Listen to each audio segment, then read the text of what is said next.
인재 양성을 위한 아이비 국내 도입의 필요성을 주제로 연구를 진행한 조윤기, 이정우입니다. 저희 연구에 관심을 갖고 영상을 봐주셔서 감사합니다. 저희가 이 연구 주제를 가지고 연구를 진행하게 된 이유는 대한민국 고등학생으로서 평소에 대한민국의 주입식 교육에 대한 불만을 가지고 있었고 4차 산업혁명이 일어나고 있는 가운데 과연 이대로의 교육으로 괜찮을 것인가에 대한 의문을 갖고 새로운 교육제도를 탐색하였습니다. 그 결과 아이비라는 국제 바칼로레아를 찾게 되어 이 제도를 국내 교육계에 도입할 필요성과 도입하였을 때 일어날 수 있는 교육 방향의 변화에 대해 조사하기 시작하였습니다. 우선 아이비가 무엇인지 설명해 드리겠습니다.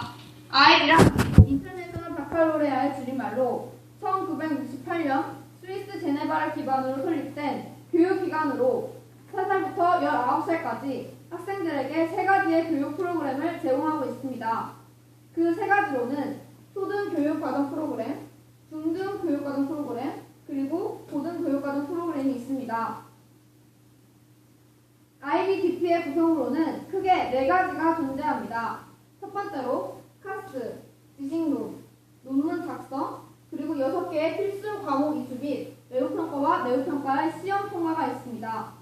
우선 내부평가는 많은 과목에서 논문을 작성하고 있으며 언어 영역의 경우 말하기 부분이 들어가 있습니다. 외부평가는 아이비 학교 내부에서가 아닌 스위스의 아이비 총본부를 보내진 후 구별하여 점수가 주어집니다. 외부평가로는 암기형 질문, 주관식, 반문형, 질문, 숫자 및 정보에 대한 질문, 에세이, 객관식 등이 있습니다. 내부평가는 고2까지 2년 동안 대체로 진행하고 있으며 내부평가의 경우 고등학교 3학년 때 몰아서 보고 있습니다.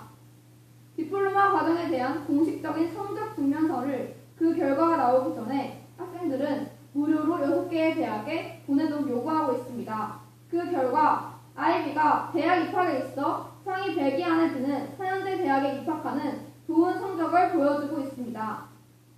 저희 학교에서도 아이비 교육 과정을 일부분 수용하여 운영되어지고 있는데 그 프로그램으로는 카스, 제2언어, 고급 과목, 논문 작성, 그리고 디플로마 인증 수여가 있습니다.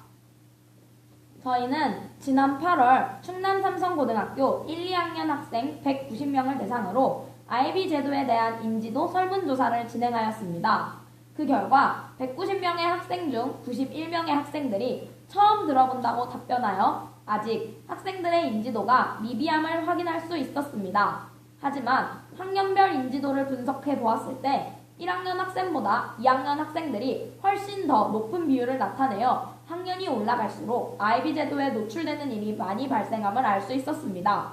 한편 아이비 제도의 국내 도입에 대하여 찬성은 55.6%, 반대는 44.4%로 비교적 그 의견이 팽팽했습니다.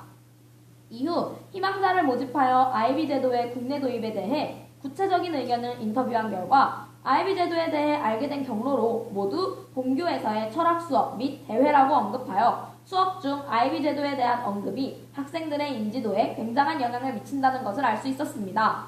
또한 아이비 제도의 국내 도입에 대해 찬성하는 이유로는 논리력 증진, 스트레스 감소, 주입식 교육 탈피 등이 언급되었고 반대하는 이유로는 현실성 부족, 평가 기준 논란, 사교육, 성행 등이 주로 언급되었습니다. 반대측 학생들은 아이비 제도의 도입은 긍정적일 수 있으나 이를 위해서 국내 교육제도 변화가 진행될 시간이 필요하다고 입을 모았습니다.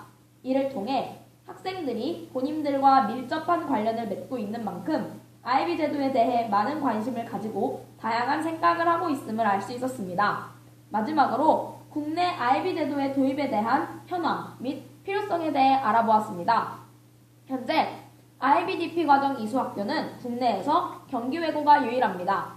하지만 IB 제도가 국내에 도입된다면 학생들은 세계적 이슈나 문화적 다양성에 대해 국제적 이해에 도달할 수 있도록 의논하거나 조사할 수 있고 자신이 속한 사회에 대한 환경적 책임의식이 성장할 수 있으며 정보 수용에 있어 비판적인 시각을 함양할 수 있고 탐구자, 박식한 사람, 생각하는 사람, 의사 전달자로서의 성장 발판을 마련할 수 있습니다. 세계는 이제 4차 산업혁명 시대로 나아가면서 창의적인 인재상을 요구하고 있습니다. 저희는 이번 연구를 통해 시대의 요구에 발맞춰 나아가기 위해 한국 역시 IB 제도를 도입할 필요성이 있음을 확인할 수 있었습니다. 그 과정에서 과도기적 갈등이 발생할 수 있지만 완전히 도입되었을 때 대한민국 인재들은 더 나은 방식으로 평가받고 그 위상을 세계에 떨쳐나갈 수 있을 것입니다. 이상으로 저희의 발표를 들어주셔서 감사합니다.